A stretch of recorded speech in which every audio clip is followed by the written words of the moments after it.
So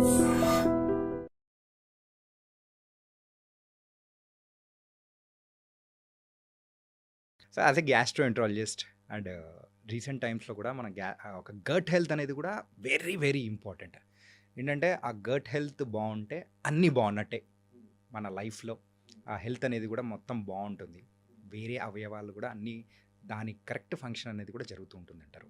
so gut health నిజంగా అంత ఇంపార్టెంటా? Gut health అనేది యూజువల్‌గా ఒకప్పుడులా లేదండి. గట్ హెల్త్ ఒకప్పుడు ఇంట్లో ఫుడ్ ఎక్కువ తినేవాళ్ళు. మన చిన్నప్పుడు గానీ, అందరూ పిల్లలు గానీ, బయట ఫుడ్ ఎక్కువ ఉండేది గాదు. ఇప్పుడు ద మొమెంట్ ఈ ఫుడ్ డెలివరీ యాప్స్ అన్నీ వచ్చేసిన తర్వాత పిల్లలకి ఏ టైంలో ఏది గావాలంటే అది యూజువల్లీ ఔట్ సైడ్ ఫుడ్ అట్లా వచ్చేస్తుంది. వచ్చేస్తుంది. సో, ఒకప్పుడు చక్కగా ఇంట్లో ఫుడ్ తినేవాళ్ళు. అప్పుడప్పుడు వారానికి ఒక్కసారో రెస్టారెంట్‌కెళ్ళేవాళ్ళు, బయట తినేవాళ్ళు. Okay. That's a different thing. ఇప్పుడు గట్ హెల్త్ సరిగ్గా ఉండాలంటే మనం తినే ఫుడ్ సరిగ్గా ఉండాలి. రైట్. మనం తినే ఫుడ్‌లో క్వాలిటీ కన్నా కూడా టేస్ట్‌కి ఇంపార్టెన్స్ ఉన్నప్పుడు వాళ్ళు ప్రిపేర్ చేసేవాళ్ళు కూడా దీని టేస్ట్ ఎక్కువ ఉండాలి, ఏది కలిపినా పర్వాలేదు అన్నట్టు ఉంటారు. సో, ఆబ్వియస్లీ వాళ్ళకి వాళ్ళ సేల్ ఇంపార్టెంట్. రైట్. వాళ్ళకి మన health is not important. But ఇంట్లో మన మదర్ ప్రిపేర్ చేశారనుకోండి, వాళ్ళకి టాప్ ప్రియారిటీ ఏముంటది, మన హెల్త్ బాగుండాలి, కొంత టేస్ట్ ఉండాలని 2 ఉంటాయి. యా. ఆ ప్రేమ అనేది ఉంటుంది, వీళ్ళ ఆరోగ్యం అనేది ఉంటుంది. అది అవుట్ సైడ్ ఫుడ్ డెలివరీ యాప్స్‌లో అది ఉండదు. కాబట్టి మనం చెత్త అంతా తినేసరికి ఇప్పుడు గట్ హెల్త్ చాలా మంది గ్యాస్ అని ఉదయం లేస్తే గ్యాస్, అదేదో అందరూ సర్వసాధారణం ఫోన్లన్నీ అయిపోయింది గ్యాస్. సార్ అదైతే.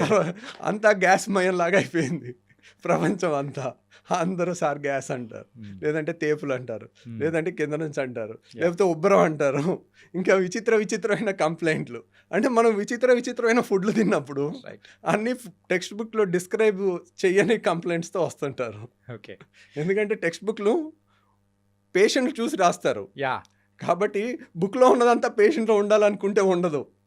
ఎందుకంటే ఈ బుక్కులు రాసే టైంలో ఈ ఫుడ్ డెలివరీ యాప్లు లేవు. ఓకే. కాబట్టి ఇప్పుడు వచ్చే కంప్లైంట్స్ అన్ని చూస్తుంటే ఇంకా విచిత్రమైన కంప్లైంట్లు వస్తున్నాయి. ఇప్పుడు అంటే ఇప్పుడు బుక్స్ కనుక రాస్తే, అంటే అప్పుడు బుక్స్ సుమారు ఒక 1000 పేజెస్ అప్రాక్సిమేట్ మనం అనుకున్నాం. అంటే ఇప్పుడు సుమారు ఒక 50,000 పేజెస్, 1,00,000 పేజెస్ పెట్టుకొని బుక్ పెట్టుకొని ఇంత పెట్టి తిరగాలి. రోజుకి బుక్కుల సైజ్ పెరిగిపోతుంది. So but okay, gut health is very important. మన పేగులో ఆల్మోస్ట్ ట్రిలియన్స్ ఆఫ్ బ్యాక్టీరియా ఉంటాయండి. They are all good bacteria, మనకి హెల్ప్ చేస్తూ ఉంటాయి. మనకి కొన్ని హార్మోన్స్ని తయారు చేస్తాయి, మనకి కొన్ని ఇమ్యూనిటీ పవర్ని పెంచే బ్యాక్టీరియా ఉంటాయి. They are symbiosis. ఇప్పుడు మనకి కొన్ని బ్యాక్టీరియా, మనకి చాలా మంచి బ్యాక్టీరియా ఎక్కువ ఉండాలి. సో కొన్ని చెడు బ్యాక్టీరియా కూడా ఉంటాయి. ఒక్కోసారి మనం అన్హెల్దీ ఫుడ్ ఎక్కువ తింటా ఉంటే ఆ చెడు బ్యాక్టీరియా పెరగటం వల్ల మనకి రకరకాల వ్యాధులు, క్రాన్స్ అని, అల్సరేటివ్ కోలైటిస్లు అని రకరకాల జబ్బులు రావచ్చు. గ్యాస్ సమస్య అని, ఐబిఎస్ అని రకరకాలు. So gut health is very important. And stress వల్ల కూడా ఒకప్పుడు కన్నా ఇప్పుడు స్ట్రెస్ లెవెల్స్ పెరుగుతూ ఉన్నాయి. ఆ స్ట్రెస్ లెవెల్స్ పెరగటం వల్ల వాళ్ళకి స్ట్రెస్ ఎప్పుడైతే పేగులు కదలికలు ఇష్టం వచ్చినట్టు జరుగుతాయి. సార్ అది ఎమోషన్స్కి సంబంధించి మరి ఇక్కడ అంటే దానికి దీనికి లింక్ ఎలా పడుతుంది సార్? అంటే ఇప్పుడు మీరు ఎప్పుడైనా ఒక పిల్లల్ని భయపెట్టారు అనుకోండి, సడన్ గా ఇది పోసేసుకుంటారు. అవునా? నడిచిపోయింది అంటారు. ఇది కూడా అవుతుంది.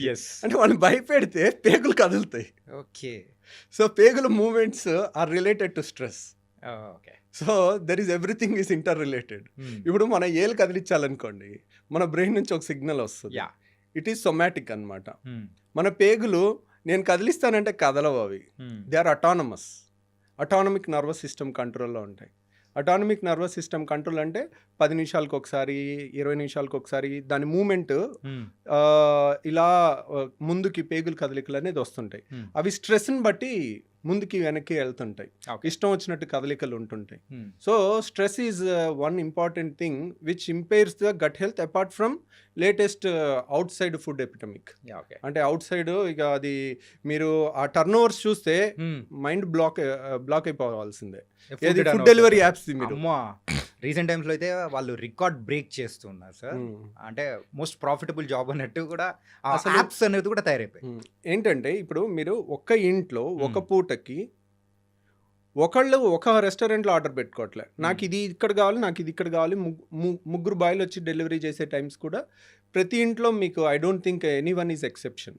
ఎవరింట్లో అయినా కానీ ఒకళ్ళు ఉంటే ఒకళ్ళు పెట్టుకుని దాన్ని అడ్జస్ట్ అయ్యి తిందాం అని కూడా ఉండట్లేదు. నాకు ఇది కావాలి, నాకు ఇక్కడ ఇది కావాలి, ఇద్దరు పెడుతున్నారు. అనవసరంగా ఎక్కువ అయిపోయి మిగిలిపోతుంది కదా అని ఇంట్లో వాళ్ళు అందరూ ఎవరో ఒకళ్ళు తినేసి ఇంకా పాడు చేసుకుంటున్నారు. అంటే ఈరోజే సో యూజువల్గా నేను బ్యాచులర్, మా డాడ్ వచ్చారని చెప్పేసి ఉన్నాను. సో బ్యాచులర్స్ ఉన్నప్పుడు కుక్ చేసుకోవడం అనేది కూడా కొంచెం కష్టం, వర్క్ చేసుకుంటా అలా అని బయట నుంచి ఫుడ్ అనేది కూడా తీసుకురావడానికి మా డాడ్ వెళ్ళారు. వెళ్తే నియర్లీ 4 to 5 ప్లేసెస్ దగ్గరికి వెళ్తే యూజువల్గా అంటే ఎక్కువ పీపుల్ వచ్చి పర్చేస్ చేస్తూ ఫుడ్ ఎక్కడికి వెళ్ళినా కానీ అంతే ఉన్నారు. అంటే ఇంట్లో వండుకోవడం అనేది మానేశారా కంప్లీట్గా. ఈవెన్ ఫ్యామిలీస్ అయినా కానీ అందరూ వచ్చి బయట తినడము. ఒకప్పుడు బయట తినడం అనేది వీక్లోనో మంత్లోనో సరదాగా వచ్చి తినేవాళ్ళు, కానీ ఇప్పుడు అది అలవాటుగా మారిపోయింది. ఇది ఎంతకాలం అనేది బాగుంటుంది అంటే దాన్ని ఎవరు హెల్ప్ చేయలేమండి. ఎందుకంటే ఆడుతూ పాడుతూ కుక్ చేస్తూ అందరూ కూడా ఈ వర్క్ స్ట్రెస్ ఉంటుంది. వాళ్ళ వర్క్ దేంట్లో అయినా వర్క్ 7-8 గంటలు పనిచేసి వాళ్ళు వెళ్ళి కుక్ చేసుకోవాలనుకున్న చాలాసార్లు ఉమెన్ కూడా వర్క్ చేస్తూ ఉంటారు. ఒకప్పుడులాగా లేదు. ఇప్పుడు వైఫ్ హస్బెండ్ ఇద్దరు జాబ్ చేస్తున్నారు అనుకోండి, పిల్లలకి కుక్ చేసి పెట్టాలంటే అంత ఈజీ జాబ్ కాదు. ఓకే. సో ఉమెన్ చాలా నలిగిపోతూ ఉంటారు. అటు జాబ్ చూసుకోలేక, ఇటు ఇంట్లో ఫ్యామిలీని మేనేజ్ చేయలేక, ప్లస్ ఇవన్నీ మంచిగా వండి పెట్టినా టేస్ట్ కొద్దిగా తగ్గిందని వీళ్ళు మళ్ళీ బయట ఆర్డర్ పెట్టుకుంటారు. ఎటు తిప్పినా కానీ మళ్ళీ బయట నుంచి ఒక ఫుడ్ రావాల్సిందే. ఇప్పుడు పిల్లలకి మంచి హెల్దీదని చెప్పి చేయగలం, కానీ వాళ్ళ వెనకాల తిరిగి పెట్టాలంటే ఒకప్పుడు పిల్లలకి గంట సేపు తిరిగి పెట్టేవాళ్ళు నోట్లో. ఇప్పుడు ఎక్కడ వీలవుతుందండి పాపం. అంతా ఫాస్ట్ మూవింగ్ వరల్డ్ అయిపోయింది. అంతా ఎవరి జాబ్లో వాళ్ళకి స్ట్రెస్లు అన్నీ ఉంటున్నాయి. సో ఏముందిలే, ఒక క్లిక్లో మనకు వచ్చేస్తుంది కదా, ఈజీగా అయిపోతుంది కదా. That's a convenience. కన్వీనియన్స్ని వీ కెనాట్ స్టాప్. ఓకే, మనం ఆపలేము. అదేంటంటే వాలంటరీగా ఓహో దిస్ ఇస్ నాట్ రైట్ అనేది మనం మెల్లగా ఇంజెక్ట్ చేస్తుంటే దే థింక్ ఓవర్, ఓకే ఇది కరెక్ట్ కాదు నాన్న, ఇది కరెక్ట్ కాదు. వారానికి ఒక రోజు అని ఒక ఫ్యామిలీలో rule, family head mother father ఒక రూల్ పెట్టుకున్నారనుకోండి, ఓకే సమ్టైమ్స్ పిల్లలు వింటారు. మెల్లమెల్లగా అలాంటి అలవాటు చేస్తే యూజువల్గా అలాంటి డిసిప్లిన్ ఫ్యామిలీస్ కూడా చాలా ఉంటున్నాయి, బయట ఫుడ్ ఎక్కువ వద్దు అని. సో కానీ దాన్ని ఆపటం అంత ఉప్పెన్లాగా మీద పడిపోతూ ఉంటుంది. It's not easy thing. Sir recent టైమ్స్లో కూడా కొన్ని బయట వింటున్నది ఏంటంటే హాస్టల్స్లో పెట్టి కొన్ని ఫుడ్స్ కొంచెం హైజీనిక్గా లేకపోవడంతో సో వాళ్ళు ఏంటంటే ఆ కడుపు నొప్పి, ఆ గ్యాస్ అనేది కూడా ఎక్కువ ఉండడం, ఇంతవరకు ఆ తేపులు ఒకటేమైనా రావడం అండ్ ఇలా బోలెడన్ని ఇష్యూస్తో కూడా వచ్చేసి ఒక ట్యాబ్లెట్ అనేది వేసేసుకుంటారు. అప్పటికేమో కొంచెం సర్దుమణిగిపోతుంటుంది అండ్ కొన్ని శాషెట్స్ వస్తాయి వాటర్లో వేసేసుకొని తాగడం. సో ఇది రెగ్యులర్గా చేస్తూ ఉన్నారనుకోండి, ఎక్కువ డ్యామేజెస్ అయ్యే అవకాశాలు ఉంటాయంటారా? అంటే ఇప్పుడు చూడండి, ఒకప్పుడు కూడా మన పెద్దవాళ్ళు అనేవాళ్ళు వేరే వాళ్ళు బాగుపడుతున్నారంటే అసూయ పడేవాళ్ళు, ఈర్ష్య వాళ్ళకి వీడి కడుపు మంట వస్తుందని అంటారు. అర్థమైంది? అవును, కడుపు మంట, నీకేంటి కడుపు మంట అంటారు. అంటే వేరే వాళ్ళ మీద నెగిటివ్ ఫీలింగ్ లో కూడా మన బాడీలో యాసిడ్ ఎక్కువ ప్రొడ్యూస్ అవుద్ది. సో యాసిడ్ ఎక్కువ ప్రొడ్యూస్ అయితే ఏమవుతుంది, అల్సర్స్ ఫామ్ అవటం, ఎసిడిటీ ఫామ్ అవటం, తేపులు ఎక్కువ రావటం, ఇవన్నీ కూడా ఉంటాయి. సో అలాగే ఇప్పుడు అన్హెల్దీ ఫుడ్ ఉంటుంది, స్ట్రెస్ ఉంటుంది, స్ట్రెస్లో కూడా యాసిడ్స్ ఎక్కువ ప్రొడ్యూస్ అవుతాయి. సో కంటెంట్ అట్లీస్ట్ మంచి కంటెంట్ తిన్నాం అనుకోండి, మన ట్రెడిషనల్ మీల్ ఎలా ఉంటుంది, ఒక కూర అన్నం, రైట్, ఒక పప్పు అన్నం, ఒక పెరుగన్నం, రైట్, అన్నీ చక్కగా ఫినిష్ చేసుకుని లాస్ట్కి పెరుగన్నంతో ఫినిష్ చేస్తాం. పెరుగులో ఏముంటాయి, లాక్టోబాసిల్లస్ ఉంటుంది. లాక్టోబాసిల్లస్ అంటే అది నైట్ అంతా తోడుపెట్టిన పెరుగు ఉంటుంది కదా, దాంట్లో కొన్ని గుడ్ బ్యాక్టీరియా ఉంటాయి. ఓకే, ఆ లాక్టోబాసిల్లస్ అనేది చాలా మంచిది గట్ హెల్త్కి. మన మంచి బ్యాక్టీరియాని బాడీలో పెంపొందిస్తుంది.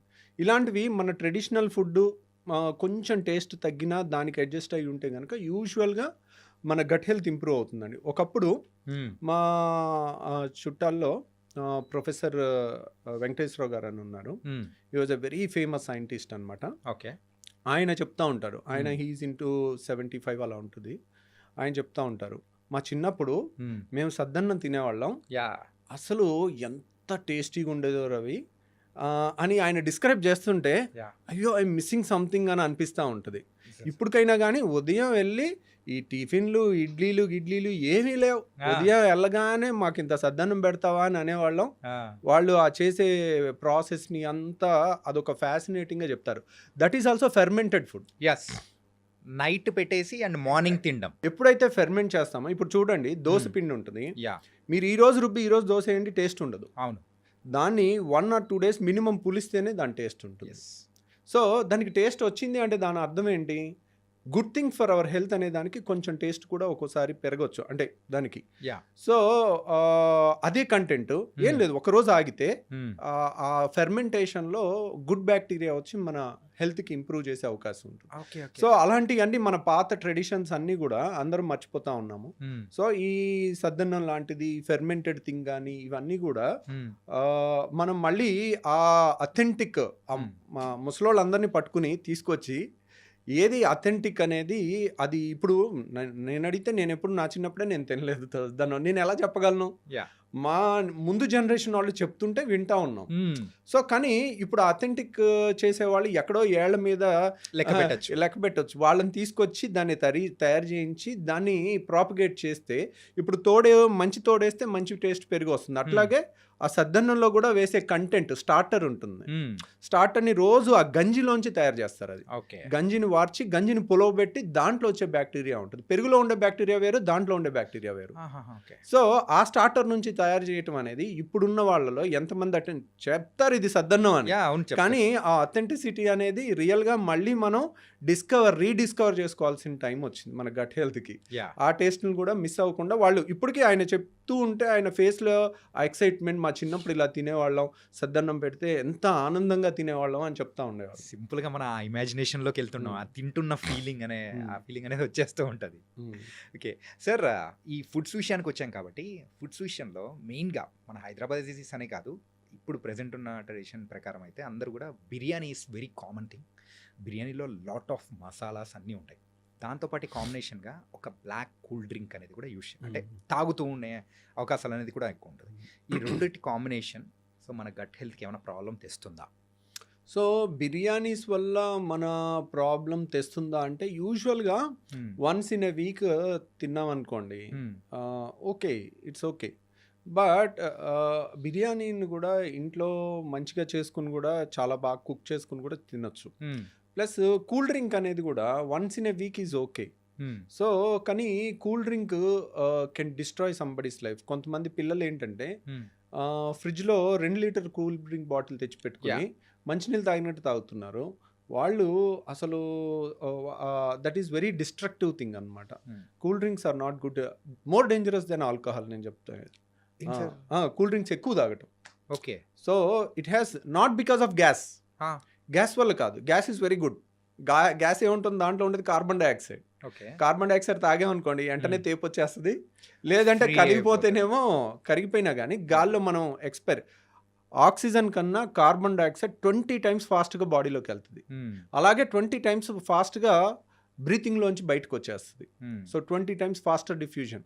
కాబట్టి మనకి carbon dioxide is not unhealthy. But ఆ కూల్ డ్రింక్లో ఒక కోకా-కోలా గ్లాస్లో 16 ప్యాకెట్ల షుగర్ ఉంటుంది. 16 ప్యాకెట్ల షుగర్. మీరు కోకా-కోలా సీఈఓని ఇంటర్వ్యూ చేసింది ఉంది, మీరు కావాలంటే యూట్యూబ్లో చూడొచ్చు. కోకా-కోలా సీఈఓని మన సినిమా హాల్లో తీసుకునే ఈ సైజు కూల్ డ్రింక్ గ్లాస్ ఉంటుంది. ఈ గ్లాస్లో ఎన్ని ప్యాకెట్ షుగర్ ఉంటుంది అని అంటే 16 ప్యాకెట్ల షుగర్. 5-star హోటల్లో మనం టీ కలుపుకునేటప్పుడు ఇస్తారు చూడండి, అలాంటి 16 ప్యాకెట్లు మినిమం షుగర్ ఉంటుంది. సార్ ఒక చెంచా మనము షుగర్ వేసుకుంటేనే కాఫీలో అరే ఎక్కువ అయిపోయిందని చెప్పేసి అని అనుకుంటుంటాము. కాకపోతే ఇంత టూ మచ్ ఆఫ్ షుగర్ అనేది కూడా మనం కన్జ్యూమ్ చేస్తున్నామంటే ఆ టేస్ట్ అనేది ఆ గ్యాస్, ఆ కూలింగ్ అండ్ ఈ షుగర్ 3 కలిసేసరికి వస్తుంది. ఓకే. సో యాక్చువల్గా మీరు గ్యాస్ లేదనుకోండి, అసలు గ్యాస్ అంతా జస్ట్ షేక్ చేసి గ్యాస్ అంతా తీసేసి ఒట్టి కూల్ డ్రింక్ తాగండి, ఎవరు తాగలేడు. కూలింగ్ లేకుండా వేడిగా తాగలేరు. సో షుగర్ లేకుండా కొద్దో గొప్ప తాగొచ్చు. సో మోస్ట్ డేంజరస్ మనకు చిన్నప్పుడు గోలీ సోడాలు ఉండేవి. అవును. సో దాంట్లో కూడా కార్బన్ డైఆక్సైడ్ ఉండేది. దాంట్లో ఎక్కువ షుగర్ ఏమి ఉండదు. నిమ్మకాయ సోడా, నిమ్మకాయ వేసి కొంచెం ఉప్పు అన్న వేసుకోవచ్చు, కొంచెం మనం షుగర్ అన్న ఒక చెంచాను వేసుకుని తాగేస్తే ఇట్స్ నాట్ దట్ డేంజరస్. కానీ ఇప్పుడున్న వాటిలో ఆ కాన్సన్ట్రేషన్ పెంచి కాంపిటీషన్లో మా దాంట్లో ఎక్కువ ఎఫెక్ట్ అంటే మా దాంట్లో కిక్ ఎక్కువ, దీంట్లో కిక్ ఎక్కువ, దాంట్లో ఏం కలుపుతాం ఇమ్మెటీరియల్, మన సేల్ ఎంత అయింది అనేది ముఖ్యం. రైట్. అది రిజల్ట్స్ అనేదే వాళ్ళకు సేల్ వాళ్ళకి రిజల్ట్స్. కావాల్సిందేంటి? ఇప్పుడు ఒక కంపెనీ ఒక సీఈఓని ఎంప్లాయ్ చేసింది అనుకోండి, ఏం చూస్తుంది? లాస్ట్ ఇయర్ ఎంత టర్న్ ఓవర్, నువ్వు ఇయర్ ఏం చేసావు, నువ్వేం పొడిచావు, యా ఎప్పటి నుంచో ఉన్నది, నువ్వు ఏ విధంగా దీన్ని పెంచావు, అంతే కదా అడిగేది వాళ్ళని. నువ్వు ప్రపంచంలో ఆరోగ్యాన్ని నువ్వు పెంచావు అని కంపెనీ అడుగుతుందా? అడగదు. మల్టీనేషనల్ కంపెనీస్కి అస్సలు అడగదు. కాబట్టి నువ్వు లాస్ట్ ఇయర్ టార్గెట్ ఎంత, ఈ ఇయర్ టార్గెట్ ఎంత పడింది, ఎంత పెరిగింది, నువ్వేం చేసావు, అంతే అడుగుతారు. కానీ మన దాంట్లో ఎంత హెల్త్ చేసావు, ఎంత హెల్త్ సొసైటీకి ఇస్తున్నావు, అది అడగరు. ఓకే, వాటికి 24 గంటలు అడ్వర్టైజ్మెంట్లు ఉంటాయి. యా గుడ్ హెల్త్కి ఎవడు అడ్వర్టైజ్మెంట్ చేయాలి? కొత్త కన్సెప్షన్ ఆఫ్ షుగర్ని కూడా తీసుకుంటున్నాము. అండ్ తలుచుకుంటుంటేనే ఒక రకంగా కూల్ డ్రింక్ అంటేనే భయం వేస్తుంది, చాలా డిస్టెన్స్ ఉండాలనిపిస్తూ ఉంది. ఓకే, అండ్ ఈ మసాలాస్ దాని గురించి కూడా మాట్లాడుకుందామా సార్? ఏంటంటే కొన్ని మసాలాస్ కొంత మోతాదు వరకు ఆ బాడీకి ఇట్స్ హెల్తీ అనుకుంటాం, కాకపోతే ఎప్పుడు దాన్ని దాటితే మన గట్ కానీ లేకపోతే ఆ గ్యాస్ట్రిక్ ప్రాబ్లమ్స్ ఎప్పుడు వస్తూ ఉంటాయి? అంటే ఇప్పుడు మన మసాలాస్లో ఇప్పుడు చాలా వరకు ఆ, అల్లం కానీ, తెల్లుల్లి కానీ, ఇవన్నీ కూడా కొంత యాంటీ ఆక్సిడెంట్ ప్రాపర్టీస్ ఉంటాయి. Yeah. They are not very bad. So తర్వాత దాల్చిన చెక్క కానీ, కొన్ని ఫ్లేవరింగ్ థింగ్స్ కానీ, ఇవన్నీ కూడా చాలా మంచి ఫ్లేవర్ని ఇస్తాయి. వాటిలో హెల్త్ ప్రాబ్లం ఏమి ఉండదండి. యూజువల్గా ఓన్లీ మసాలా వల్ల కొంతమందికి ఎసిడిటీ ఆల్రెడీ ఉన్న వాళ్ళకి, లోపల అల్సర్స్ ఉన్న వాళ్ళకి కానీ, లేకపోతే రిఫ్లెక్స్ అంటారు, అంటే వాళ్ళకి ఒక వాల్వ్ లూజ్గా ఉంటుంది. ఓకే, పేగులో పైనుంచి కిందకి వెళ్ళాలి కానీ కింద నుంచి పైకి రాకూడదు. ఆ వాల్వ్ ఒకటి ఉంటుంది ఇక్కడ. ఆ వాల్వ్ అంటే ఛాతీకి పొట్టకి మధ్యలో ఒక వాల్వ్ ఉంటుంది. ఆ వాల్వ్ లూజ్గా ఉంటుంది. వాళ్ళు తిన్నది మళ్ళీ గ్రైండర్, ఒకసారి ఒక బిర్యానీ కానీ ఒక మీల్ కానీ తినేసాం అనుకోండి, గ్రైండర్ ఆన్ అవుతుంది, మెల్లగా తిరుగుతూ ఉంటుంది. అది చిలికినట్టు చేసి 5 నిమిషాలకు ఒకసారి చిన్న పేగులోకి పంపిస్తుంది. ఓకే, స్టమక్లో గ్రైండింగ్ అవుతూ ఉంటుంది. 5 నిమిషాలకు ఒకసారి ఇన్లెట్ ఏమో ఒకటి, అవుట్లెట్ ఒకటి ఉంటుంది. అవుట్లెట్ క్లోజ్ ఉంటుంది, ఎప్పుడు తెరుచుకోదు. 5 నిమిషాలకు ఒకసారి తెరుచుకుంటుంది, కొంత ఫుడ్ని పేగులోకి పంపిస్తుంది, అది డైజెస్ట్ అవుతూ ఉంటుంది, అబ్జర్వ్ అయిపోతూ ఉంటుంది. ఇన్లెట్ లూజ్గా ఉందనుకోండి, ఆ చర్నింగ్ జరిగేటప్పుడు ఇప్పుడు గ్రైండర్ ఆన్ చేసి పై మొత్తం తీసేస్తే ఏమవుద్ది, ఇట్లా పైకి కొట్టుద్ది కదా, అలాగే వాళ్ళకి ఇదంతా ఇలా పైకి కొడతా ఉంటుంది. సో అలాంటి వాళ్ళు కారం మసాలా తింటే, అది కారం మసాలా పొట్ట లోపల ఎంతైనా యాసిడ్ కానీ స్టమక్ వాళ్ళు స్ట్రాంగ్ ఉంటుంది, తీసుకోగలుగుతుంది. కానీ మన అన్నవాహిక తీసుకోలేదు. అన్నవాహిక ఈజ్ నాట్ అడాప్టబుల్ ఫర్ కారం మసాలా. సో ఇక్కడంతా మండినట్టు అనిపిస్తుంది వాళ్ళకి.